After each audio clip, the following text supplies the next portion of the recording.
What's going on, everybody? I wanted to catch everyone today.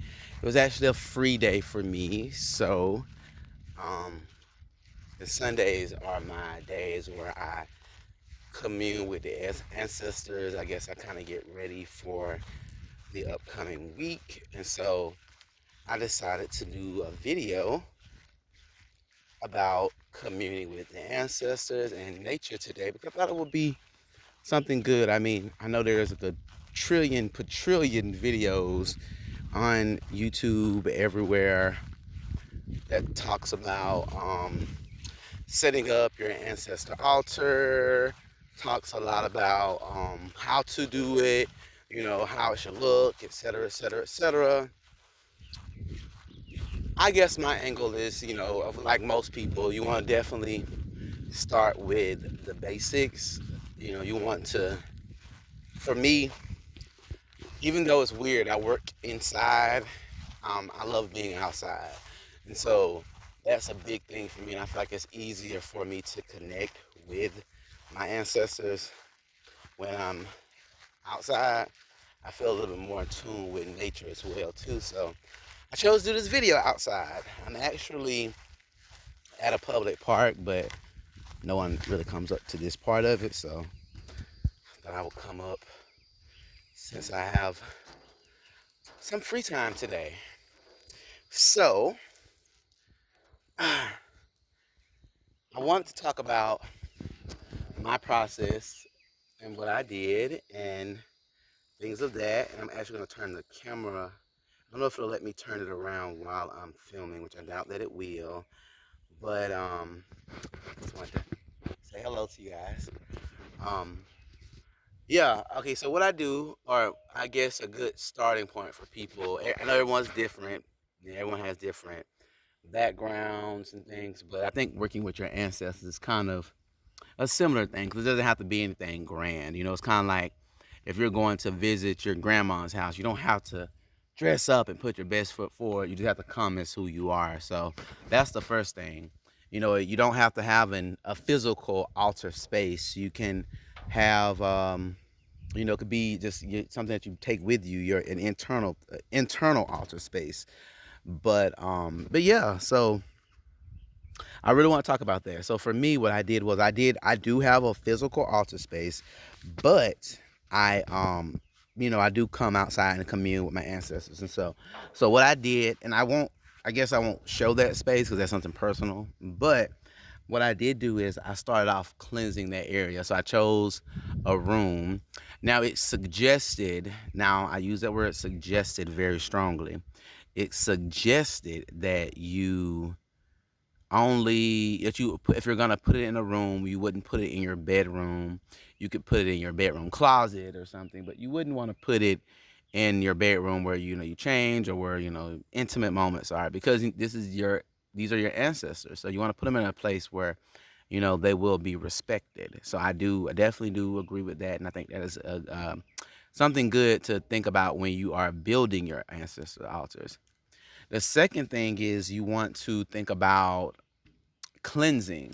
Now that's two things that you have to physically clean the space. So you want to get your broom and your mop out and sweep down and get your actual physical space in line, and then you want to cleanse the physical energy, or the spiritual energy that is in your room. So there are multiple ways to do that. Now this varies from tradition to tradition.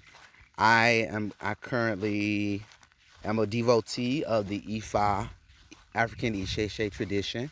I grew up in the South of America, South Alabama to be exact, and so I was raised as a Baptist Christian, missionary Baptist Christian. So yeah, so I definitely have, backgrounds in conjure and root work as well. So this is something that you can use if you follow those traditions, which this one doesn't really apply to the African Isheshe tradition. Of course, there's different ways to commune following them, but because there is an Orisha for the ancestors. But when it comes down to just doing simple things, if you don't want to give your practice a title, you can go to the store and get one thing you'll definitely have in your house, and I don't have it on me. It is a salt. You can use sea salt. You can use regular salt. I always get my salt separate. So if I'm gonna have a container of salt to cook with, I'm gonna separate that from my cleansing salt. So you can get you a little bit of salt, put it in some water, pray over that salt and that mixture to cleanse away, what you need to cleanse away and cleanse that space and just wipe that space in that area down. You want to make sure you do it thoroughly and you make sure you're in a good peace of mind. You have to be cleansed as well. Before I do any cleansing of any physical space, what I do is I cleanse myself. So I'll take a bath. I love to, as you can see, I have on my white t-shirt today. Whenever I'm doing that, I want to always have those positive energies around me. So I tend to definitely take a bath before I cleanse my space. So back to cleansing your space. Like I said, you can use a salt water mixture because that is a common, easy thing that we all have. We all have salt in our house.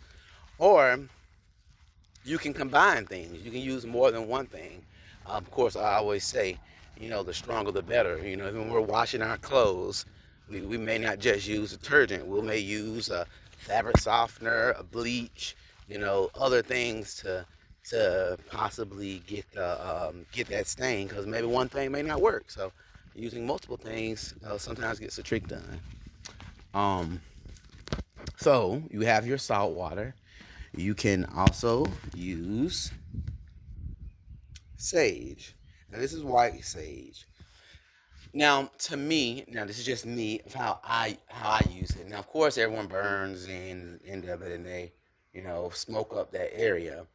But it's definitely an energy cleanser for me. So I would definitely use this if I'm going into a new space. So if you just moved into a home or you're about to go into a bedroom that you don't maybe frequently use or maybe someone was renting out a space from you and you're now going to use that as your ancestor altar. With this sage, I would definitely bless it and I would, go through that area and cleanse the air and cleanse that room because what it's going to do is it's going to, help clear out that stagnant energy in the room. So that way you'll be being able to welcome in your ancestors and they'll be in a good invited space. It's kind of like I wouldn't want my ancestors to come over to my house, or my family, excuse me, my family to come over to my house if I had just had a party and it's dirty. I would want to clean up first. So essentially, this is the same thing.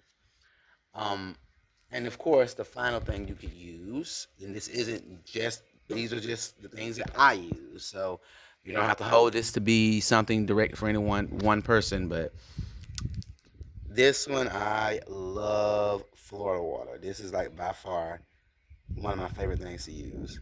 You can get it at any Botanica. You can order it offline at Amazon. There's actually a way to make it too, which I'm gonna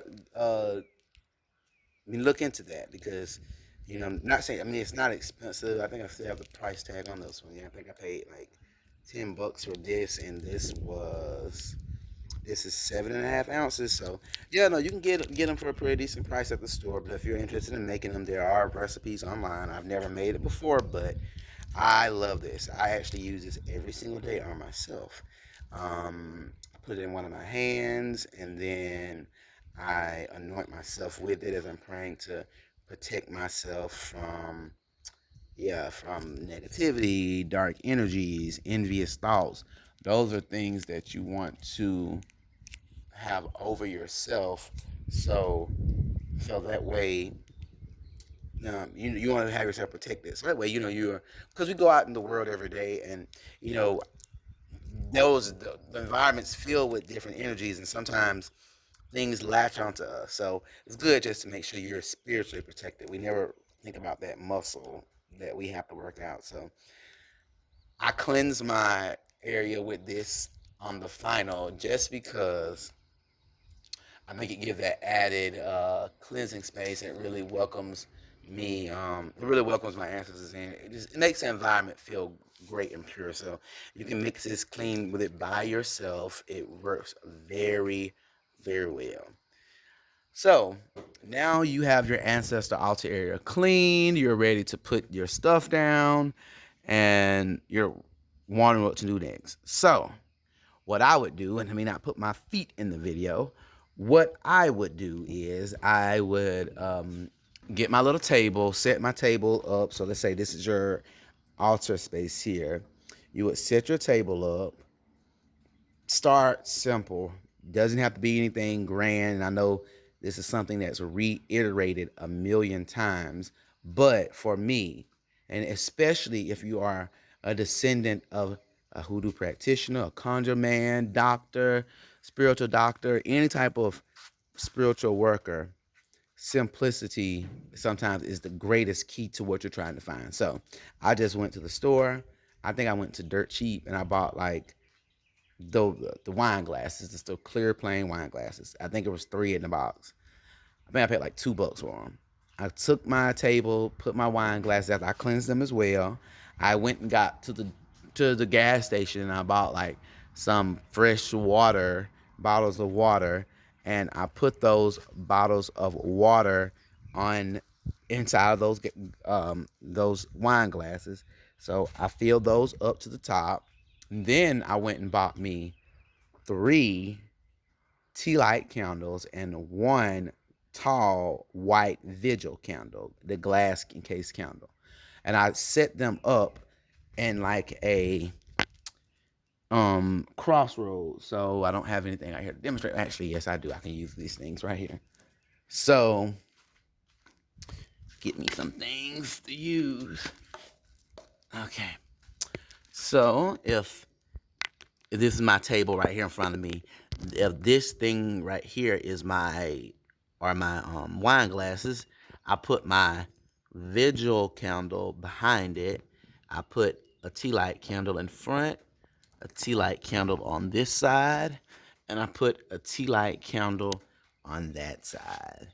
And so what that represents to me is the crossroads, the roads where the connection between this world and the spiritual world. And I feel like that opens that door for them to come in. And so as I do that, I light my candles, I have my water there, and I just commune as how I would commune with them when they were alive. This is a day where you're wanting to, with your ancestors, you want to, especially when you're starting off. Now, this is the thing. If you're a beginner and you're starting off, you don't want to go in asking your ancestors for anything. It's kind of like if you haven't seen your cousin or your aunt in a while, the very first thing you don't want to do is, hey, aunt, can I borrow $50? That would be kind of taken back. You want to say, hey, auntie, I want to just enjoy you. I want to, it's good to see you. You want to commune with them and show gratitude for them because these people came before you, and without your ancestors coming before you, you wouldn't exist. And so that's how you should start off. Now, of course, you want to do that when you're starting off. I would suggest doing it every day till you feel that connection. And then once that connection is established, then you'll be able to really pursue that connection stronger, and you'll be able to ask for things from your ancestors because you want to honor them and venerate them and lift them up first before you ask of anything from them. So I hope that helped you guys. Like I said, I will definitely be doing some more videos, just kind of going through my spiritual journey. I guess this can be tagged as my first video, but yeah, I just wanted to kind of let you guys know a little bit about me. I am Southern born and raised, and I know a lot of people are delving into spiritual work. I've been in the spiritual work now for about a few years now, at least 10 years. But I started off when I was young. I guess I didn't know that was my calling. When you grow up in the South, you tend to have to think one way. So when I was like 8 or 9, I was definitely into, you know, gardening and nature and, all those different things. But it kind of got snuffed out a little bit. Not completely, but it did. It did take until I got to my teens to kind of do a little more research and kind of open my eyes a little bit. But yeah, so I'll be definitely doing some more videos. I hope that you guys enjoyed this one.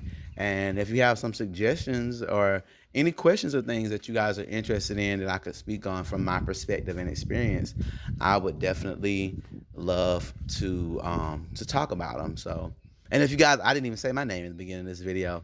You can call me. I go by many names, but my spiritual Yoruba name is Awo Ogundamilare. So you can call me Ogundamilare, Damilare. You can call me D. You can call me the Conjure Man, whatever you want to call me. I go by many names. So, yeah, so just feel free to comment below and let me know what you guys thought and what you guys want to hear next. So, I will talk to you soon. Later.